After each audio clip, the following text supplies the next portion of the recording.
गांव के सबसे आखिरी किनारे पर, जहां खेत खत्म होकर घना जंगल शुरू होता था, वहीं मिट्टी और फूस से बनी एक छोटी सी झोपड़ी थी। उसी झोपड़ी में रामू अपनी पत्नी गीता और 10 साल के बेटे छोटू के साथ रहता था। गरीबी उनके घर की पुरानी मेहमान थी, लेकिन मेहनत और ईमानदारी आज भी उस घर की सबसे बड़ी दौलत थी। रामू रोज सुबह जंगल में लकड़ियां काटने जाता और शाम को उन्हें बेचकर घर चलाता। कभी 2 वक्त की रोटी मिलती, कभी 1 वक्त का खाना भी मुश्किल हो जाता, लेकिन फिर भी उसने कभी गलत रास्ता नहीं चुना। रामू, आज जल्दी लौट आना। कल रात से छोटू को हल्का बुखार है। वह बार बार तुम्हें पूछ रहा था। मैं जल्दी लौटने की कोशिश करूंगा गीता, लेकिन अगर लकड़ियां कम हुई तो बाजार वाला फिर पैसे काट देगा। मुझे पैसों से ज्यादा तुम्हारी चिंता होती है। जंगल दिन ब दिन खतरनाक होता जा रहा है। लोग कहते हैं अंदर की तरफ अजीब आवाजें सुनाई देती हैं। गरीब आदमी डर देखकर घर नहीं बैठ सकता गीता। भूख उससे भी ज्यादा डरावनी होती है। बाबा, आज मेरे लिए कोई कहानी लेकर आना। पिछली बार आपने कहा था जंगल में बहुत रहस्य छिपे होते हैं। हाँ बेटा, अगर जंगल ने आज कोई नई बात दिखाई तो सबसे पहले तुम्हें ही सुनाऊंगा। सुबह की धूप पेड़ों के बीच से छनकर जमीन पर गिर रही थी। पक्षियों की आवाजें पूरे जंगल में गूंज रही थीं। रामू कुल्हाड़ी कंधे पर रखे धीरे धीरे जंगल के अंदर बढ़ता जा रहा था। लेकिन उस दिन जंगल कुछ अलग लग रहा था। हवा में एक अजीब सी ठंडक थी। पेड़ों की शाखाएं बिना हवा के भी हिल रही थीं। आज जंगल इतना शांत क्यों है, जैसे सब कुछ किसी बात का इंतजार कर रहा हो। रामू लकड़ियां काटते काटते जंगल के उस हिस्से तक पहुंच गया जहां वह पहले कभी नहीं गया था। अचानक उसकी नजर एक पुरानी गुफा पर पड़ी। गुफा के बाहर अजीब निशान बने हुए थे। ऐसा लग रहा था जैसे वर्षों से कोई वहां नहीं गया हो। यह गुफा मैंने पहले कभी नहीं देखी। आखिर यहाँ अंदर क्या होगा? जिज्ञासा धीरे धीरे डर पर भारी पड़ने लगी। रामू मशाल जलाकर गुफा के अंदर चला गया। अंदर बहुत अंधेरा था। दीवारों पर पुराने चित्र बने थे। कुछ दूरी पर उसे हल्की सुनहरी रोशनी दिखाई दी। रामू धीरे धीरे उस रोशनी की तरफ बढ़ा और फिर अचानक उसकी आंखें हैरानी से फैल गईं। गुफा के बीचों बीच एक बड़ा पुराना मटका रखा था। उस मटके से सुनहरी चमक निकल रही थी। यह कैसा मटका है, इतना चमकदार, जैसे इसमें कोई जादू हो। जैसे ही रामू ने मटके को छूने की कोशिश की, पूरी गुफा में गूंजती हुई एक भारी आवाज सुनाई दी। सावधान इंसान, ये साधारण मटका नहीं है, ये जादुई मटका है। ये इंसान की इच्छा पूरी करता है, लेकिन हर इच्छा की एक कीमत होती है। कौन है? सामने आओ। मैं इस मटके का रक्षक हूँ। सदियों से ये मटका लालची और अच्छे लोगों की परीक्षा लेता आया है। सोच समझकर इच्छा मांगना, क्योंकि गलत इच्छा इंसान की जिंदगी बदल देती है। अगर यह सच में जादुई है, तो क्या यह मेरी गरीबी दूर कर सकता है? कर सकता है, लेकिन याद रखना, ये मटका इंसान के दिल को भी पढ़ता है। रामू काफी देर तक सोचता रहा। उसके सामने पत्नी की चिंता, बेटे की बीमारी और घर की गरीबी घूम रही थी। अगर यह सच में जादुई है, तो मैं सिर्फ इतना चाहता हूं कि मेरे परिवार को भूखा ना सोना पड़े। जैसे ही रामू ने यह कहा, मटके से तेज रोशनी निकली। पूरा गुफा कांपने लगा। कुछ ही सेकंड बाद मटके के अंदर से गेहूं, चावल और खाने की चीजें बाहर आने लगी। हे भगवान, यह सच में जादुई है। तुमने पहली इच्छा सही मांगी है इंसान, लेकिन याद रखना, इंसान का दिल धीरे धीरे बदलता है। अपने मन को संभाल कर रखना। रामू जल्दी जल्दी सामान बांधकर घर की तरफ भागा। रामू, आज इतनी जल्दी कैसे लौट आए और यह सब सामान कहाँ से आया? अरे वाह, इतना सारा खाना। आज जंगल में मुझे कुछ ऐसा मिला जिसे सुनकर तुम दोनों यकीन नहीं करोगे। रामू ने पूरी बात गीता और छोटू को बता दी। रामू, मुझे यह सब सुनकर डर लग रहा है। दुनिया में बिना कीमत के कुछ नहीं मिलता। कहीं यह कोई मुसीबत ना बन जाए। मैंने कोई गलत चीज नहीं मांगी गीता। मैंने सिर्फ अपने परिवार के लिए खाना मांगा है। बाबा, क्या वह मटका सच में हर इच्छा पूरी करता है? हाँ बेटा, लेकिन उस आवाज ने कहा था कि हर इच्छा की कीमत होती है। बस रामू, हमें जितना मिला है उतने में खुश रहना चाहिए, ज्यादा लालच मत करना। लेकिन उसी रात रामू की आंखों में नींद नहीं थी। उसका मन बार बार उसी जादुई मटके के बारे में सोच रहा था। गांव में एक अमीर जमींदार रहता था, भैरव सिंह। पूरे गांव के गरीब लोग उसके कर्ज में दबे रहते थे। वह दूसरों की मजबूरी का फायदा उठाने में कभी पीछे नहीं हटता था। अगले दिन जब उसने रामू के घर इतना सामान देखा तो उसे शक हुआ।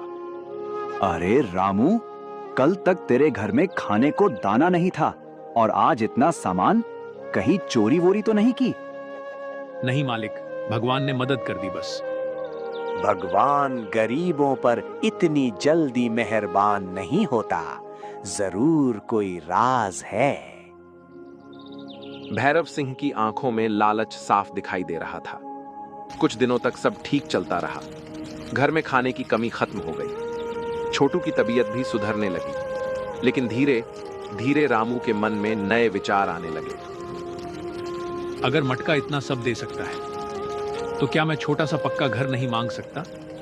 रामू, मुझे अच्छा नहीं लग रहा। जितनी जरूरत थी उतना मिल गया ना, फिर क्यों बार बार उस मटके के पास जाना चाहते हो? मैं लालच नहीं कर रहा गीता, मैं बस चाहता हूं कि तुम और छोटू अच्छे घर में रहो।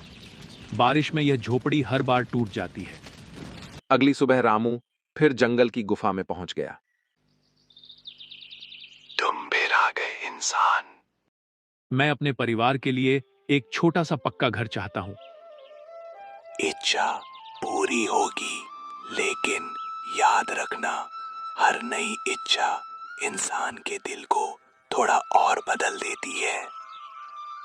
मटके से फिर तेज रोशनी निकली। जब रामू घर पहुंचा तो उसकी पुरानी झोपड़ी की जगह छोटा लेकिन सुंदर पक्का घर खड़ा था। बाबा, यह हमारा घर है। हे भगवान, यह सब सच है? अब हमें बारिश से डरने की जरूरत नहीं। लेकिन उसी पल दूर खड़ा भैरव सिंह यह सब देख रहा था। उसकी आंखों में अब सिर्फ लालच था। दिन बीतते गए। रामू का जीवन बदलने लगा। अब उसके घर में खाने की कमी नहीं थी। गांव वाले भी हैरान थे कि एक गरीब लकड़हारा अचानक इतना खुशहाल कैसे हो गया। लेकिन इंसान का मन बहुत अजीब होता है। जब उसकी छोटी जरूरतें पूरी हो जाती हैं, तब बड़ी इच्छाएं जन्म लेने लगती हैं। अगर मेरे पास थोड़ा और पैसा हो जाए तो मैं छोटू को शहर के बड़े स्कूल में पढ़ा सकता हूँ। रामू, मैं फिर कह रही हूँ, जितना मिला है उसमें खुश रहो। मुझे डर लगता है। डर क्यों? अब तक तो मटके ने हमारा भला ही किया है। कभी कभी हर चमकती चीज अच्छी नहीं होती। उधर भैरव सिंह ने रामू का पीछा करना शुरू कर दिया। एक दिन उसने रामू को जंगल की तरफ जाते हुए देख लिया। अब समझा, जरूर जंगल में कोई खजाना छिपा है। यही वजह है कि ये गरीब अचानक अमीर बनने लगा। भैरव सिंह चुपके चुपके रामू के पीछे गुफा तक पहुंच गया, लेकिन वह अंदर जाने की हिम्मत नहीं जुटा पाया। उसने तय कर लिया कि वह किसी भी कीमत पर उस रहस्य को जानकर रहेगा। रामू फिर गुफा के अंदर पहुंचा। तुम्हारे दिल में अब बेचैनी बढ़ रही है इंसान, संभल जाओ। मैं बस इतना चाहता हूँ कि मेरे पास इतना धन हो जाए कि मेरा बेटा कभी गरीब ना कहलाए। धन इंसान की जरूरत पूरी करता है, लेकिन लालच इंसान की आत्मा खा जाता है। फिर भी मटका चमका। जब रामू घर लौटा तो उसके घर में सोने के सिक्कों की छोटी पेटी रखी थी। बाबा, अब हम अमीर हो गए। नहीं बेटा, अभी नहीं, लेकिन अब हमें दुख नहीं सहना पड़ेगा। रामू, तुम्हारी आंखों में पहले जैसी शांति नहीं रही। मुझे लगता है यह मटका धीरे धीरे तुम्हें बदल रहा है। तुम बेकार डर रही हो। उस रात अचानक तेज आंधी चली। आसमान में बिजली चमकने लगी। रामू को सपने में वही भारी आवाज सुनाई दी। इंसान, तुम जरूरत और लालच के बीच की सीमा भूलते जा रहे हो। अगर तुम नहीं रुके तो ये मटका तुम्हें सब कुछ देकर सब कुछ छीन भी लेगा। नहीं, मैं सिर्फ अपने परिवार की खुशी चाहता हूँ। हर लालची इंसान शुरुआत में यही कहता है, अगली सुबह छोटू अचानक बहुत बीमार पड़ गया। उसका शरीर तपने लगा। रामू, छोटू को देखो, इसे बहुत तेज बुखार है। अचानक ये कैसे हो गया? मैंने कहा था ना, ये मटका ठीक नहीं है। रामू घबरा गया। वह तुरंत छोटू को लेकर वैद्य के पास गया। बच्चे की हालत ठीक नहीं है, इसे आराम और दवा दोनों चाहिए। रामू के मन में डर बैठ गया। उसे पहली बार लगा कि शायद मटके की चेतावनी सच थी। उसी रात भैरव सिंह अपने आदमियों के साथ गुफा तक पहुंच गया। आज वो जादुई खजाना मेरा होगा। जैसे ही उसने मटके को छूने की कोशिश की, पूरी गुफा कांपने लगी। लालची इंसान, ये मटका तुम्हारे जैसे लोगों के लिए विनाश है। मुझे धन चाहिए, बहुत सारा धन। अचानक मटके से काला धुआं निकलने लगा। पूरा गुफा अंधेरे से भर गया। भैरव सिंह डर के मारे कांपने लगा। कुछ ही पलों में भैरव सिंह के सारे आदमी बेहोश होकर गिर पड़े। भैरव सिंह किसी तरह जान बचाकर भागा। अगले दिन रामू फिर गुफा में पहुंचा। उसकी आंखों में डर और पछतावा दोनों थे। मुझे माफ कर दो। मैं समझ गया हूं कि जरूरत और लालच में फर्क होता है। मैं सिर्फ अपने परिवार को सुरक्षित रखना चाहता हूं। तुमने देर से सही, लेकिन सच समझ लिया इंसान। यही इस मटके की सबसे बड़ी परीक्षा थी। मटका धीरे धीरे चमकने लगा। इस बार उसकी रोशनी बहुत शांत थी। जो इंसान समय रहते लालच छोड़ दे, वही सच्चा अमीर होता है। कुछ ही पलों में मटके की चमक गायब होने लगी। क्या हो रहा है? अब ये मटका हमेशा के लिए गायब हो जाएगा, क्योंकि इसका काम पूरा हो चुका है। रामू जब घर लौटा तो छोटू का बुखार उतर चुका था। गीता की आंखों में भी राहत थी। घर पहले जैसा साधारण था। सोने के सिक्के गायब हो चुके थे, लेकिन उनके चेहरों पर फिर वही पुरानी शांति लौट आई थी। बाबा, अब हम फिर गरीब हो गए? नहीं बेटा, अब हम सच में अमीर हुए हैं, क्योंकि हमने सीख लिया है कि इंसान की सबसे बड़ी दौलत उसका परिवार और उसका सुकून होता है। और लालच इंसान से उसकी खुशी छीन लेता है। कुछ दिनों बाद गांव वालों ने देखा कि रामू पहले जैसा ही मेहनत कर रहा है, लेकिन अब उसके चेहरे पर अजीब सी शांति थी। जरूरत इंसान को मेहनती बनाती है, लेकिन लालच इंसान को अंधा कर देता है। जिस इंसान के पास संतोष है, वही दुनिया का सबसे अमीर इंसान है।